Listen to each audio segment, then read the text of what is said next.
আচ্ছা, তোমরা কারা কারা এই চিল্লা বা গোলা রুটি খেতে ভালোবাসো আমাকে অবশ্যই জানিও তো।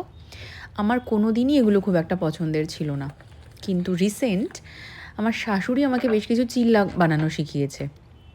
বেসনের চিল্লা, তারপর সুজি দিয়ে চিল্লা। হ্যাঁ, তো এই চিল্লাটাও আমি ওনার মতন করেই বানালাম আজকে। ঘরে বিশেষ কোনো সবজি ছিল না, একটু গাজর, টমেটো, পেঁয়াজ আর লঙ্কা কুচি করে নিয়েছিলাম।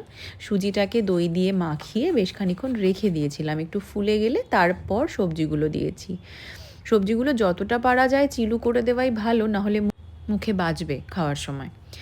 তো সমস্ত কিছুকে ভালো করে ওই দই সুজিটার সঙ্গে মাখিয়ে নিলাম সবজিগুলোকে। তার মধ্যে একটুখানি লবণ, একটুখানি চাট মশলা, একটুখানি লঙ্কার গুঁড়ো আর একটুখানি চিনি দিয়ে ভালো করে মাখিয়ে নিলাম।